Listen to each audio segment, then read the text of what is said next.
So it was Prismo. Prismo wrote some accidental fanfiction based on the existing land of Ooh we're familiar with, a reality he had more than a fair bit of low-key affection for, and Prismo beamed those stories that were technically as real as any other universe right into Ice King's noggin for years.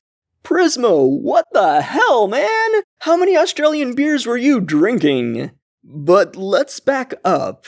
The episode Prismo the Wishmaster begins in the Drift, a setting in the depths of space that appeared in the first Distant Land special titled BMO. The place looks fairly similar to how it did around 20 years ago, at least going by Earth time. There's some new apartment expansions, and some architecture looks more worn down than before, but the Drift has really held up for the most part, considering that it used to be on the brink of catastrophe. The palm tree in the island sphere has grown, and even has a treehouse now. One of the junkyard spheres has become jam-packed with scrap, and this makes sense as the denizens had to reverse engineer the Drift to be a sustainable place of habitation, which included decommissioning some areas. Relative to before, a lot of biospheres are no longer lit, and I think it's safe to assume those are currently non-functional to preserve resources.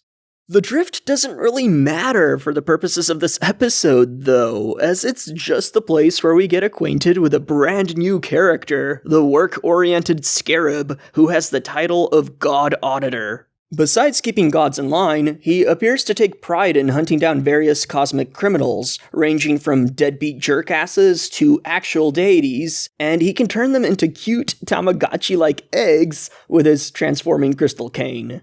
Upon his initial appearance, I had assumed Scarab would be part of a cosmic crime patrol related to the Citadel, but old Scrabby turned out to be a league above those chumps, as the Tamagotchi-fied criminals in his collection are due to be incinerated from existence rather than imprisoned. And after that, into the incinerator with the rest of the trash. I would assume misbehavior and being wanted for questioning wouldn't be worthy of annihilation, but Scarab did scroll past those profiles, so I got the impression Scrabby prefers to target egregious offenders doomed to incineration over those that are to be turned over to other celestial authorities.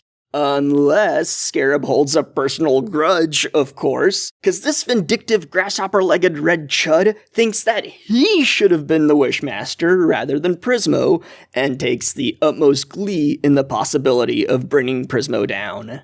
Some fun little details in the cold open were that the Voidcaster who helped Martin Mertens escape the Citadel had already gotten caught, but it seems like the database Scarab utilizes lacks the intel that Finn's dad discorporated into a new mode of existence. I'm amazed Martin was allowed to do a double middle finger for his mugshot. Maybe the aliens processing him weren't familiar with the gesture? Fionna flipped Queenie off British style in the first episode of this series, but here's Martin from the past and universe, really putting that TV-14 rating to work. Wyatt also helped with that a little bit. The reality conjured from Wyatt's wish was a real knee-slapper, referencing silent cartoons from the early 20th century. That whole sequence gets my personal vote for the funniest bit of the episode. No, wait, that was Simon's ass, actually? Turns out the cake in Fionna Cake was not referring to the cat. Dude's got cheeks for days. But back on topic, while everyone does hate Wyatt, I nonetheless got an impression that Prismo ran out of fucks to give about how the wishes he grants turn out. Which further supports that the pink guy is in a depressive slump, and is finding little meaning in his work, a condition shared with the rest of our central cast, aside from maybe Cake, I guess. There were some fun details when Prismo was locating the crossovers in Ooh. Peppermint Butler and Blaine from the Distant Land special Wizard City are totally dating now. Good for them. A Mountain also wrote a popular book. And Susan and Frida are still off having adventures. I know they were already adults before the original series ended, but those two haven't changed one bit in 12 years. Before I proceed with further discussion, I should mention that Prismo did get a new voice actor. Kumail Nanjiani would have been happy to return, but his agent done goofed and declined the role without forwarding the info at all. That's really unfortunate, though I will say the new voice actor Sean Rohan did a fine job, and my immersion was never broken, even though you can hear the subtle differences in the voice if you listen closely enough.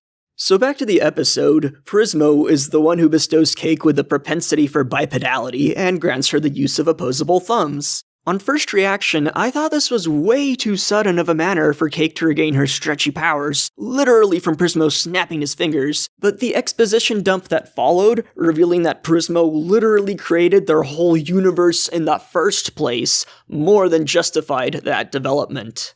In my review of the first episode, Fionna Campbell, I had correctly predicted that Fiona's world is the exact same one from the Fionna and Cake episodes of the original series, but without magic due to Gold Betty resetting the ice crown. With that being confirmed, I'm now curious if the Betty statue is a manifestation of what's blocking Prismo from accessing Ice King's head. Maybe if Fionna and Cake actually get back to their original universe, one of their tasks will have to be to destroy the Betty fountain.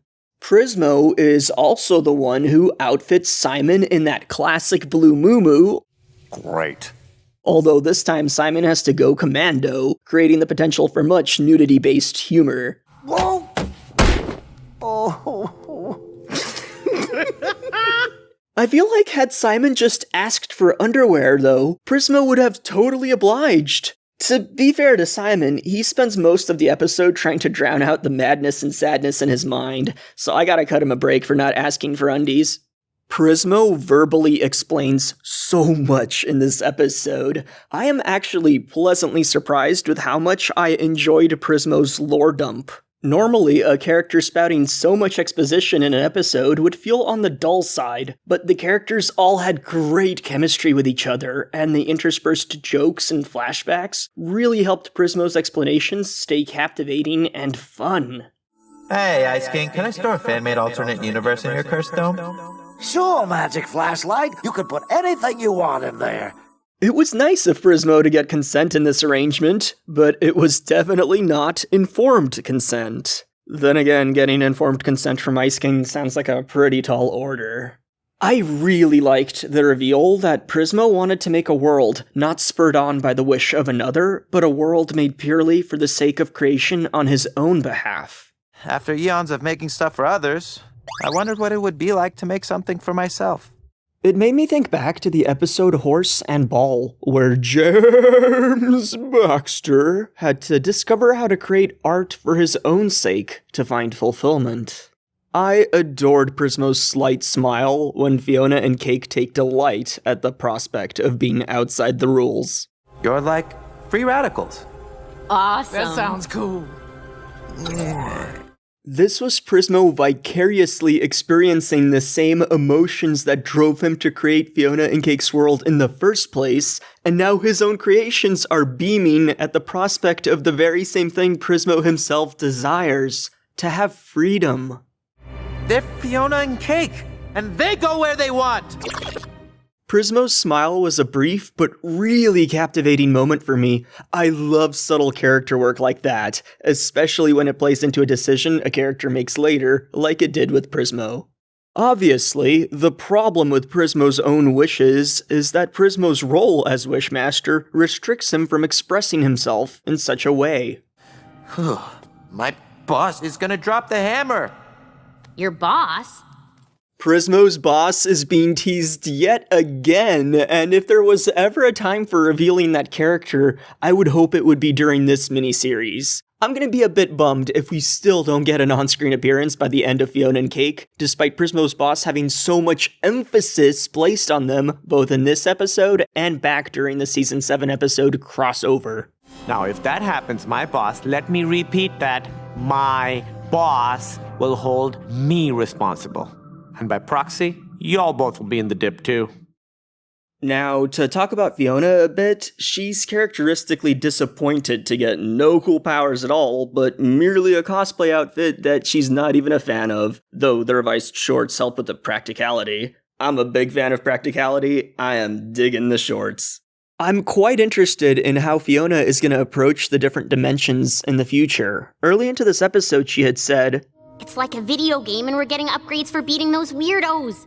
Even in her own non-magical world, Fionna resorts to brawn very quickly, but I'm curious if she's gonna keep on beating up random people now that she's informed about all these realities being, well, fully real, or if she's gonna adopt a more measured approach with how she interacts with denizens from foreign worlds. Now, Simon's behavior in this episode was hilarious. I love the tortured former antiquarian so much. When Prismo confronts him, Simon acts like a petulant child. I didn't do anything. Liar.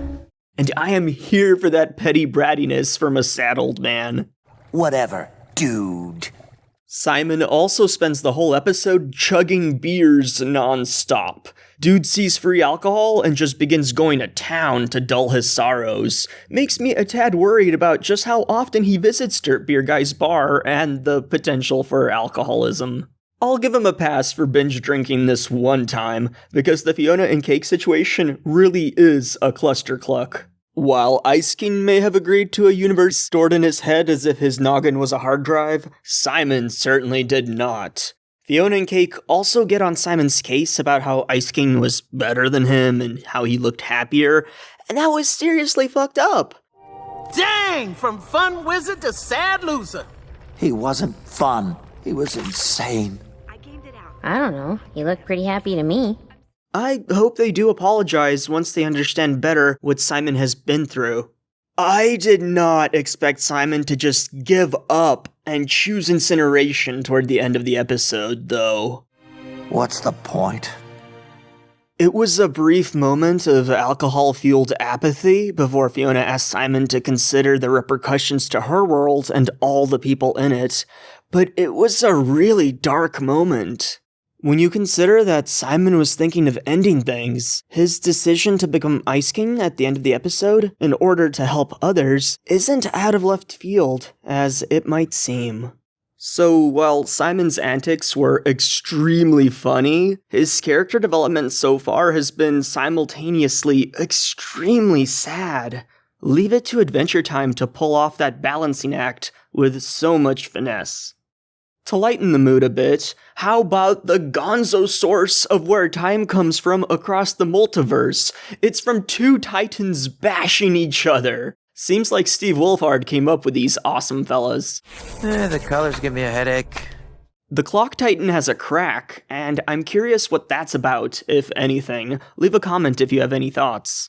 I really hope these are Chekhov's Titans, so to say. I would be disappointed if they end up merely as window decor to make travel through the time room more visually interesting. That being said, even if they aren't used in this series, I could see them making a return if Adventure Time gets more continuations. After all, the creators planted Prismo beaming Fionna and Cake into Ice King's head in the episode Fionna and Cake and Fionna when, at the time, there was no way to actually deliver the payoff to that plotline.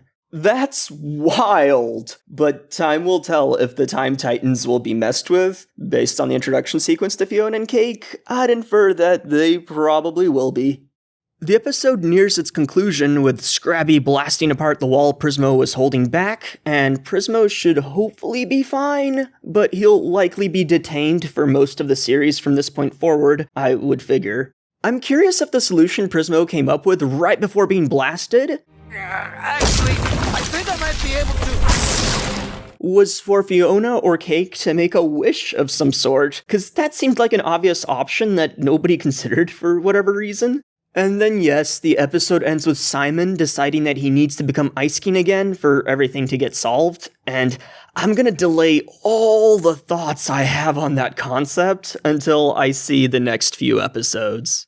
The one potential concern I have at this point in the Fionna and Cake series is whether Scarab will be able to pupate out of being a two-dimensional villain. All the new antagonists in the Distant Lands specials were pretty much two-dimensional, but the focus wasn't on the villains, so it wasn't a problem for most of the specials. Fionna and Cake doesn't seem to be focusing on the villain much either, but it's also 5 times the duration of a Distant Lands special, and I feel like a flat one-note villain in a series of this length would damper the overall experience somewhat. I mean, the Stakes miniseries was less than half the length of Fionna and Cake, and it definitely pulled off having highly compelling antagonists, especially with the Vampire King being the head honcho of it all.